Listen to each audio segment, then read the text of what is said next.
Hello friends, I am Santosh. Welcome to I Sutra. दोस्तों, I hope you are all doing very well. आशा करता हूँ आप सब बहुत अच्छे होंगे। आज का जो मोटिवेशनल कोट है इसमें बोला गया है, life is the most difficult exam. ज़िंदगी आप बोल सकते हैं एक सबसे कठिन एग्ज़ाम है।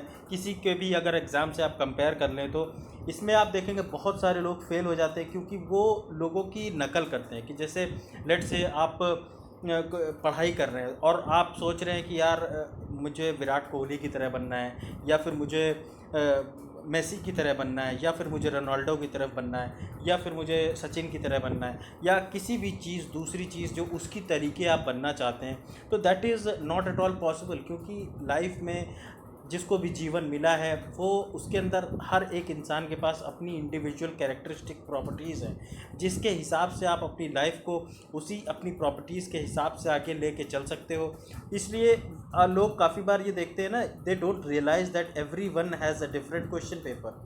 हर किसी की लाइफ में अलग तरीके के चैलेंजेस होते हैं। हर इंसान की लाइफ की अपनी एक कुछ चीज़ें वो आसानी से कर सकता है, कुछ चीज़ें उसके लिए बहुत ज़्यादा डिफ़िकल्ट होती हैं। तो ये सब चीज़ें आपको समझने की ज़रूरत है कि आप अपनी लाइफ को किस लेवल पे ले जाना चाहते हो, किस लेवल पे इम्प्रूव करना चाहते हो, और क्या आपके गोल्स हैं और आप किस लेवल पे मेहनत करना चाहते हो। तो यही था आज का जो मोटिवेशनल कोट।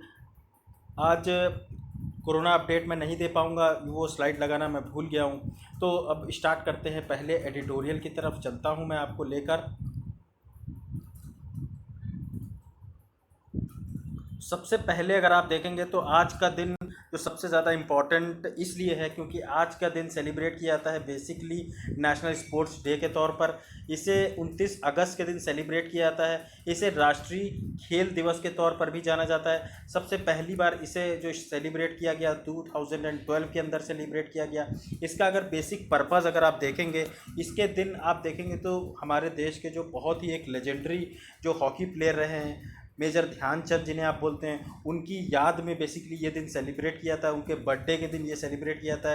इसमें अवेयरनेस फैलाने की बात की जाती है कि कैसे फिज़िकली एक्टिविटीज़ का हमारी लाइफ में का कितना ज़्यादा इंपॉर्टेंस है, स्पोर्ट्स का हमारी लाइफ में कितना ज़्यादा इंपॉर्टेंस है। क्योंकि आप देखेंगे जितना ज़्यादा स्पोर्ट्स में और फिज़िकल एक्टिविटीज़ में कोई भी इंसान इन्वॉल्व रहता है, वो उतना ही ज़्यादा स्वस्थ रहता है और उसकी जो एक लाइफ है वो काफ़ी अच्छे एक ऑप्टिमिस्टिक तरीके से जीता है। ध्यानचंद सिंह जो थे, इन्हें प्रॉपरली अगर आप देखेंगे प्रॉपरली पॉपुलरली बोला जाता था विज़र्ड ऑफ इंडियन हॉकी, मतलब हॉकी के जादूगर इन्हें बोला जाता था। क्योंकि कहा जाता था कि इनके अंदर जो इनकी हॉकी थी उसमें एक मैग्नेट बोलते थे लगा हुआ है, जिससे वो बॉल को अट्रैक्ट कर लेते थे। कोई भी एक बार अगर इनके पास बॉल आ जाती थी तो इनकी हॉकी से वो बॉल निकल के कोई नहीं ले पाता था, कोई छुड़ा नहीं पाता था। तो इस लेवल की इनके अंदर जो अद्भुत कला थी वो उसका उन्होंने मुजाहरा किया, और उसी के दम पे इंडिया कई बार हॉकी में ओलंपिक्स में गोल्ड मेडल जीता, जिसको आप देख भी सकते हैं। 3 बार इन्होंने हॉकी टीम को लीड किया और 3 गोल्ड ओलंपिक मेडल्स जीते, 1928 ओलंपिक में, 38 ओलंपिक और 36 ओलंपिक में। तो आप समझ सकते हैं कि कितना एक मेजर कंट्रीब्यूशन है इनका हमारे देश की स्पोर्ट्स के लिए। तो आप इसके बारे में आइडिया रख सकते हैं। चलता हूँ अगली न्यूज़ की तरफ। फिर यहाँ पे बात की जा रही है बेसिकली हेज़ाबोला की।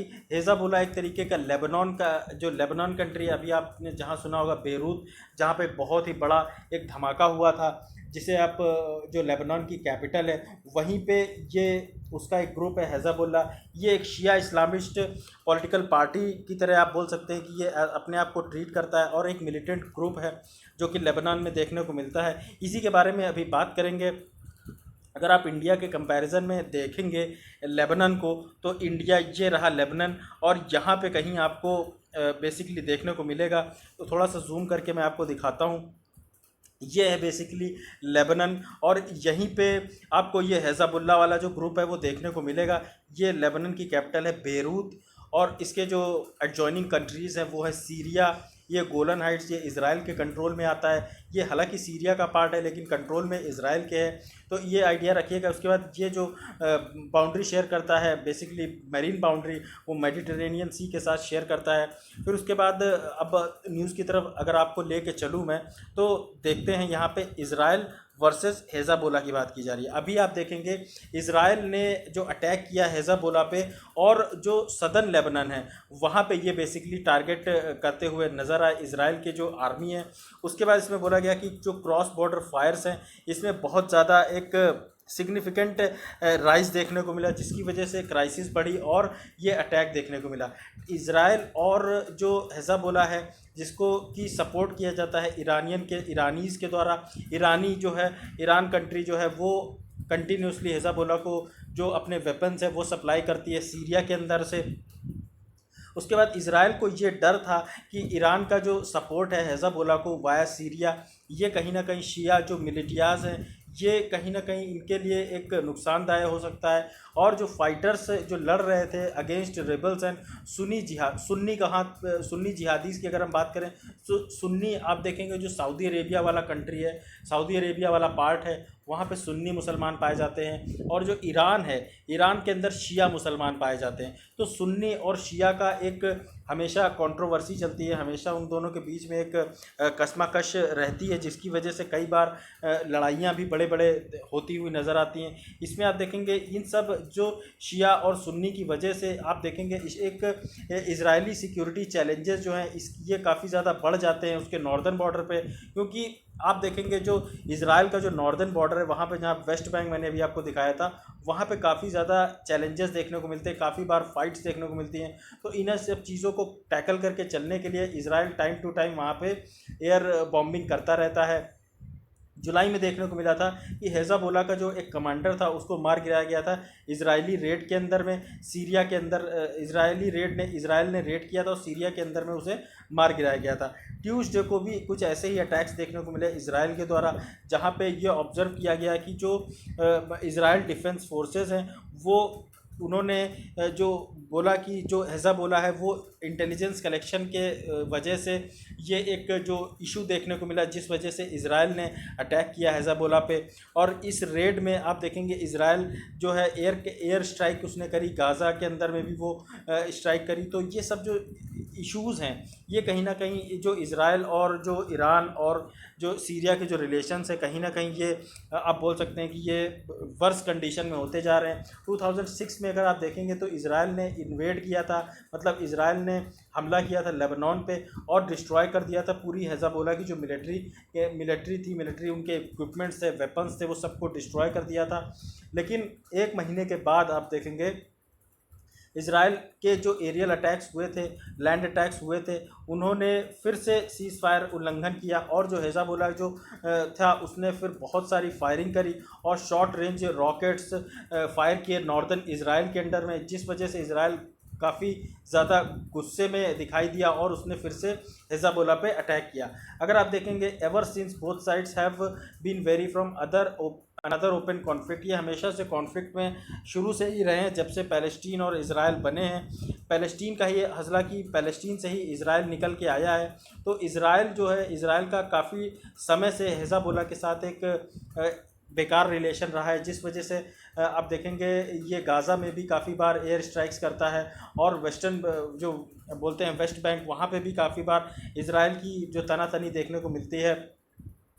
बेसिकली अगर आप देखेंगे इज़राइल का जो वर्चस्व है वो पूरा उसके पीछे है अमेरिका की बैकिंग, जिस वजह से इज़राइल को इतना महत्व और इतनी उसको पावर मिलती है कि वो किसी भी कंट्री को इस समय जो अटैक कर देता है आसपास के, वो उसको पावर जो है बेसिक इज़राइल से ही मिलती है। पास्ट 2 ईयर से अगर आप देखेंगे तो इसमें देखेंगे आपकी it would not be easy for Israel despite its military might to defeat battle hardened Hezbollah fighters as their base. मतलब हेज़ाबोला के जो फाइटर्स हैं उनसे लड़ना कहीं ना कहीं इज़राइल के लिए इतना इजी नहीं है, क्योंकि इज़राइल जो है, इज़राइल एक बहुत बड़ा देश नहीं है, इज़राइल काफ़ी छोटा कंट्री है। उसका जो एक सर्टेन रिस्ट्रिक्टेड जोन है, कई जगहों पे वो बॉर्डर शेयर करता है पैलेस्टीन के साथ, जहाँ पे कॉन्फ्लिक्ट रीजन्स बहुत ज़्यादा हैं। तो उसके लिए हेज़ाबोला के जो फाइटर्स हैं उससे फ़ाइट करना इतना आसान नहीं है। इसलिए दोनों चाहिए कि दोनों साइड्स जो हैं अपनी सीज़ फायर्स का उल्लंघन ना करें और दोनों अपनी जद में रह के ही कंट्रोल रखें अपने अपने कंट्रीज़ पे। फिर उसके बाद यहाँ बात की जा रही है वुमेन एम्पावरमेंट की। आप देखिए अभी जो पिछला हमारा सेंसस रहा है जिसमें 2011 में सेंसस हुआ था, और जो अगला सेंसस होना है 2021 के अंदर, इसमें आप देखेंगे India needs new ways, India को नए वेज चाहिए जिससे कि वो एक क्यूमुलेटिव ह्यूमन पोटेंशियल डेवलप कर सके। ह्यूमन कैपिटल पोटेंशियल क्या होता है? ह्यूमन कैपिटल बेसिकली जहाँ पे इंसानों को अच्छी हेल्थ और अच्छी एजुकेशन दी जाती है, तो that is what you call basically human capital. अच्छी ह्यूमन कैपिटल होगी, अच्छे स्वस्थ लोग होंगे, पढ़े लिखे लोग होंगे, तो वो डायरेक्टली हमारी इकोनॉमी में इम्पैक्ट कर सकते हैं। तो यही बात बोली जा रही है। इंडिया का जो क्राइम है वो उस क्राइम डेटा के अकॉर्डिंग अगर आप देखेंगे तो we do not know that proportion of pregnancies in India, हमें नहीं पता कि जो प्रेगनेंसीज इंडिया के अंदर हैं वो start of without the consent. बहुत बार आप देखने को मिलेगा कि जो महिला प्रेग्नेंट होती है तो उनकी प्रेगनेंसी उनकी मतलब मर्ज़ी के बगैर वो चाहती नहीं है। कई बार ऐसा होता है कि वो मतलब रिप्रोड्यूस करना नहीं चाहती हैं, वो बेटी नहीं चाहती हैं, वो बच्चा नहीं चाहती हैं, उसके बावजूद भी फैमिली के प्रेशर में जो पुराने समय से जो जैसे शादी हो गई नॉर्मली 1-2 साल हुआ कि अब बच्चा होना चाहिए, क्यों नहीं हो रहा है, ये वो फलाना, तो ये सब चीज़ों से एक प्रेशर जो होता है वो प्रेशर बिल्डअप होता है। उस वजह से कई बार वो बिना कंसेंट के, उनकी बिना मर्ज़ी के भी उन्हें वो प्रेग्नेंट होना पड़ता है और फिर वो बेटे या बेटी को जन्म देती हैं। तो ये सब कहीं ना कहीं ये चीज़ें सही नहीं है। ये बोल सकते हैं आप मैरिज के जो आप साइड इफ़ेक्ट्स बोल सकते हैं, जिस वजह से कोई भी महिला अपने हिसाब से अपनी लाइफ को नहीं लीड कर पाती है। और इसमें अगर आप देखेंगे पैरामीटर्स जो सबसे ज़्यादा वैल्यूएबल हैं, जो फ्रीक्वेंटली जो मेजर किए जाते हैं, वो अलग अलग डिफरेंट स्टेजेस, जैसे कि आप देखेंगे जो अलग अलग स्टेजेस में इनकी वजह से काफ़ी इश्यूज़ देखने को मिलते हैं। जैसे बच्चों का जो बर्थ वेट है, बर्थ के टाइम जो बच्चे का वज़न होता है वो कम देखने को मिलता है। हाइट और वेट जो होता है जो बच्चों का स्कूल जाते टाइम वो कम देखने को मिलता है। स्कूल का जो स्कूल कंप्लीशन रेट्स जो है उसमें भी काफ़ी बार इश्यूज़ देखने को मिलते हैं। उसके बाद आप देखेंगे perhaps the age and height weight of the first time pregnant women and number of women is in the normal workforce on the par with men in terms of earning. इसी वजह से आपको कई बार देखने को मिलेगा जो महिलाएं और जो पुरुष हैं उनकी नौकरी के जो कमाते हैं, वो पैसे कमाते हैं, उसमें भी कई बार डिफरेंसेस देखने को मिलते हैं। अंडर मैरिज देखने को मिलती है, मतलब 18 साल से भी पहले लड़कियों की शादी कर दी जाती हैं, जो कि अब हिस्ट्री हो गई। लेकिन राजस्थान, हरियाणा जैसे स्टेट्स में अगर आप देखेंगे तो अभी भी ये जो प्रचलन है अभी भी वैसे ही बदस्तूर जारी है। की इनेबलर्स अगर देखेंगे तो इंश्योरिंग हमें चाहिए कि हम जेंडर पैरिटी का ध्यान रखें, स्कूल कंप्लीशन रेट जो है इनका ध्यान रखें। एक जो प्रोविज़न है जिससे कि आप देखें सेपरेट फंक्शनल टॉयलेट्स होनी चाहिए। जैसे स्कूल में आप देखेंगे जो बच्चे सरकारी स्कूल में जाते हैं वहाँ पे एक ही टॉयलेट होती है, वहीं पे बॉयज़ भी जा रहे हैं, गर्ल्स भी जा रही हैं। जो गर्ल्स हैं उनके लिए प्रॉपर सैनिटरी पैड्स की सुविधा होनी चाहिए स्कूल में, जिससे कि इन केस अगर कोई किसी को अर्जेंसी में पीरियड आ जाता है तो एटलीस्ट वो बच्ची जो सैनिटरी पैड लेके अपना बचाव कर सके। फिर जो टीचर्स हैं जो बायोलॉजी जो पढ़ाते हैं वो उनको चाहिए कि इसमें जेंडर डिफरेंसेस ना रखें और बच्चों को, लड़कों को या लड़कियों को, उनको प्रॉपर एक जो रिलेवेंट इन्फॉर्मेशन है, सेक्स एजुकेशन है वो दें, जिससे कि उन्हें अननोन जो सोर्सेज हैं उससे उनको जो सेक्सुअल नॉलेज है ना मिले। और इसी अननोन सोर्सेज से जब उन्हें जो ये सेक्स एजुकेशन मिलती है उस वजह से कई बार वो गलत कदम उठाते हुए नज़र आते हैं। तो ये सारी चीज़ें अगर ऑथेंटिक सोर्स से आपको मिलेगी, सेक्स एजुकेशन देंगे आप, तो आप देखेंगे आपके बच्चों में कभी जल्दी कोई ऐसा इशू देखने को नहीं मिलेगा कि कहीं बहक जा रहा है या कोई दूसरी गलत कदम उठा रहा है। तो यही बोला जा रहा है कि teaching school learning school leaving girls and boys the notion of consent, जो कॉन्ट्रासेप्शन है, जो बेसिकली जैसे कई बार जो प्रेगनेंसी है उसको रोकने के लिए क्या कुछ स्टेप्स हैं वो उस बारे में एजुकेशन। उसके बाद डिज़ायर्ड प्रेगनेंसी जो है उसे सपोर्ट किया जाना चाहिए। Fully functional health care, proper जब प्रेगनेंसी हो तब प्रॉपर हेल्थ केयर इंश्योर होनी चाहिए कि प्रॉपर उनको खाने पीने की सुविधा होनी चाहिए, अच्छा न्यूट्रिशनल फूड होना चाहिए, जिससे कि जो कॉम्प्लिकेशंस होती हैं प्रेगनेंसी के टाइम पे उन सारी जो कॉम्प्लिकेशन से उससे बचा जा सके। उसके बाद सेफ्टी डिलीवरी, जो सेफ़ डिलीवरी होनी चाहिए। जैसे कि आप देखेंगे कई बार अब ऐसा देखने को मिलता है कि बहुत ज़्यादा ऑपरेशन से बच्चे पैदा हो रहे हैं, जबकि पहले क्या होता था, नॉर्मली एक नॉर्मल डिलीवरी से ही बच्चे पैदा होते थे।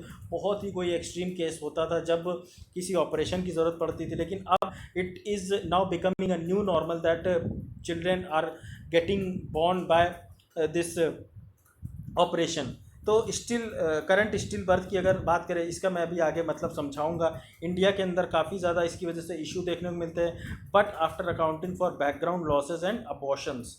तो यहाँ पे अगर मैं आपको दिखाऊं स्टिल बर्थ का मतलब, स्टिल बर्थ का मतलब बेसिकली आप देखेंगे तब बर्थ, जब जो भी इन्फेंट, जो बच्चा होता है, अगर वुम के अंदर मतलब बेटे माँ की पेट में ही वो मर जाता है किसी भी 28 हफ्ते के अंदर में, किसी भी कारण से, मान लीजिए चोट लग गई, गिर गई, या कोई भी दूसरे इशू से, तो इस सब से जो अबॉर्शन या मिस कैरेज होता है, इन सब चीज़ों में वजह से काफ़ी ज़्यादा वुमेन की हेल्थ पे इम्पैक्ट पड़ता है, उसके जो एक साइकोलॉजिकल इम्पैक्ट पड़ता है, मेंटल इम्पैक्ट पड़ता है। इन सब चीज़ों से कैसे बचाया जाए, ये सब बात करी जा रही है। यहाँ पे आप देखेंगे there still remains a distressingly large number of still birth, मतलब अभी भी बहुत सारे ऐसे बच्चे इन्फेंट्स होते हैं जो जिनकी मौत जो है बच्चे की पेट में, माँ के पेट में ही हो जाती है, जिस वजह से आप देखेंगे जो अर्ली नियोनेटल्स होते हैं बहुत ज़्यादा मरते हैं, और इनका सबसे बड़ी चीज़ है कोई रिकॉर्ड भी अवेलेबल नहीं रहता है। प्रॉब्लम सब क्या होती है कि जो यंग और जो शॉर्ट अंडर स्कूल वुमेन होती हैं, जो स्कूल ज़्यादा पढ़ी लिखी जो महिलाएं नहीं होती हैं, उन्हें बैड प्रेगनेंसी होती है। बैड प्रेगनेंसी मतलब क्या कि बिना प्लान्ड जो प्रेगनेंसी की जाती है, बिना एक, आप सोचिए कि बिना उसमें उनकी फाइनेंशियल स्टेटस अच्छा नहीं है, उसके बाद भी प्रेग्नेंट हो गए, तो ये सब जो है इसके आउटकम्स जो होते हैं वो काफ़ी ज़्यादा बच्चे पे दिखाई पड़ते हैं, जिसकी वजह से कई बार बच्चे उनका जो बर्थ वेट रेशियो होता है वो कम नज़र आता है, उसके बाद स्टंटेड नज़र आते हैं। तो ये सब जो चीज़ें हैं अभी मैं आपको दिखाता हूँ। ये देखिए यहाँ पे बात की जा रही है, जैसे नॉर्मल अगर आप बच्चे को देखेंगे तो नॉर्मल बच्चा जिसकी हाइट और वेट एक सही प्रोपोर्शन में हो। वेस्टेड मतलब जब किसी बच्चे का वज़न जो है वो लो होता है, कम होता है, अगर उसकी हाइट से कंपेयर करें, मतलब वज़न जो है वो कम है, हाइट सही है, तो बच्चे को क्या बोला जाएगा, वेस्टेड। और अगर किसी बच्चे की हाइट कम है, वेट सही है, तो उसको बोला जाएगा स्टंटेड। और अगर किसी बच्चे का आप देखेंगे वो उसका वेट जो है वो कम है उसकी एज के अनुसार, तो उसे बोलेंगे अंडर वेट। तो ये मैं अभी आपको बता रहा था इसी पे, तो आप ये चीज़ समझने की कोशिश करिए।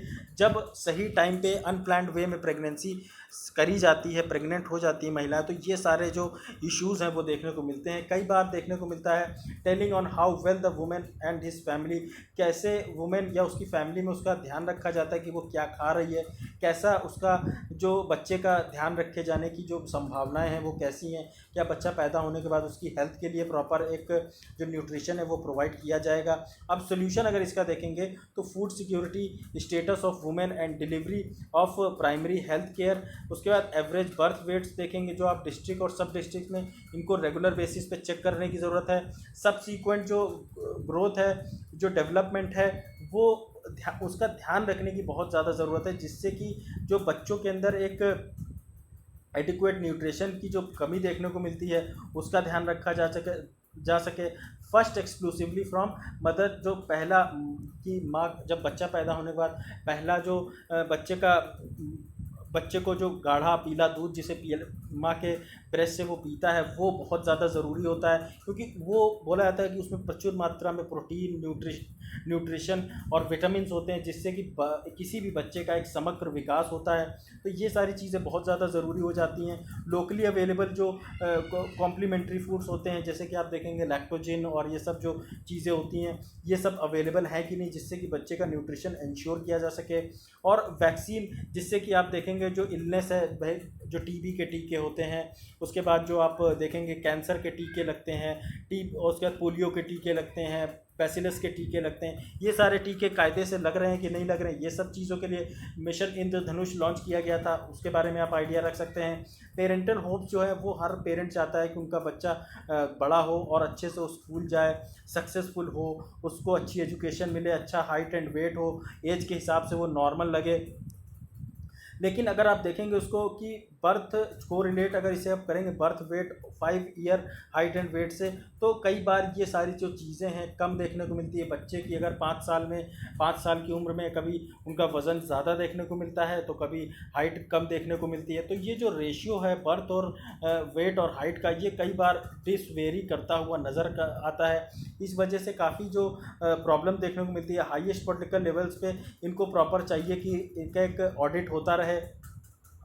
स्कूलिंग जो है, स्कूलिंग एक socio economic gender parity spring board है, छलांग मारने का एक तख्ता आप बोल सकते हैं। स्कूल कंप्लीशन जो है रेट्स इसमें देखने को मिलता है कि कोई भी जेंडर मतलब जो रूरल और अर्बन लेवल पे है उनकी पेरेंटल इनकम जो है उसका काफ़ी ज़्यादा असर देखने को मिलता है। गांव के बच्चों को अगर आप देखेंगे तो गांव के जो बच्चे होते हैं वो पढ़ाई पे इतना ज़्यादा नहीं ध्यान दे पाते। वो ज़्यादातर अपना ध्यान जो है वो दूसरी एक्टिविटीज़, जैसे गांव में ही खेती करनी है, गांव में ही अपने माँ बाप के काम में हाथ बटाना है, वो पढ़ाई पे ध्यान क्यों नहीं दे पाते? क्योंकि वो उस लेवल पे एक उनके पास सारी फैसिलिटीज़ नहीं होती, वो उस लेवल पे उनका एक डेवलपमेंट नहीं होता, जिस वजह से कई बार पेरेंटल इनकम सही ना होने की वजह से उन्हें बहुत सारी और दूसरी प्रॉब्लम्स का सामना करना पड़ता है।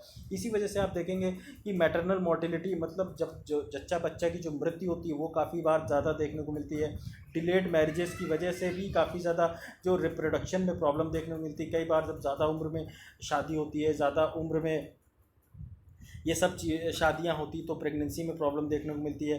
तो मोर्टेलिटी रेट्स के बारे में बात की जा रही है कि जो मोर्टेलिटी रेट है उसको कैसे प्रिवेंट किया जाए।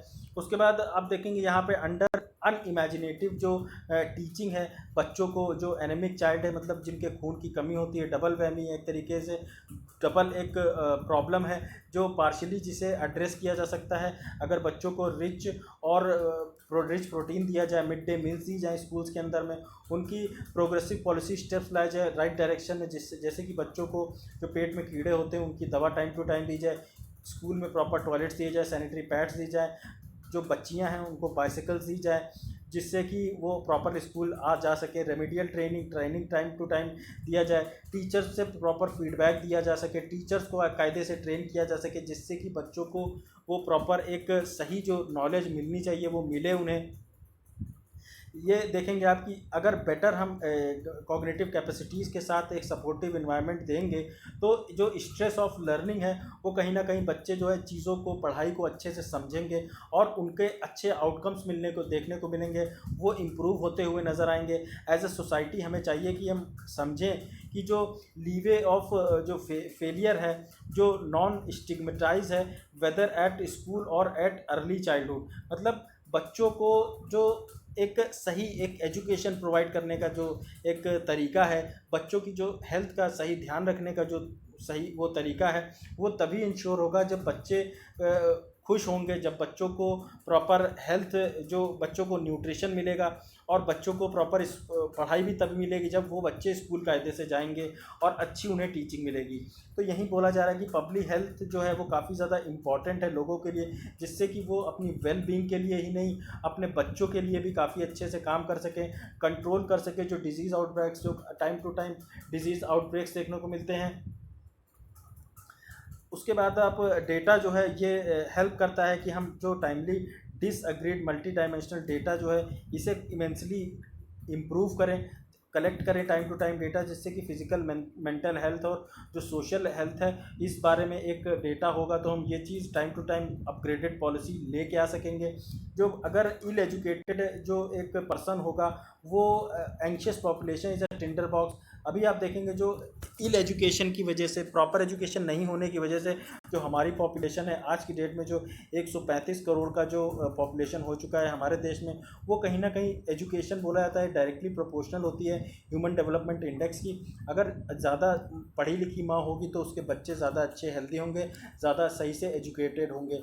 वहीं अगर जो अनपढ़ माँ होगी तो उसके बच्चों के अंदर हेल्थ और एजुकेशन का इतना ज़्यादा एक जो चीज़ें होनी चाहिए कि अच्छे से जो ओवरऑल डेवलपमेंट वो नहीं देखने को मिलता है। इस वजह से बोला जा रहा है कि capable of self harm as well as being kindling to malice driven mobilisation. तो ये सब चीज़ें बोली गई हैं, इस बारे में आप आइडिया रख सकते हैं।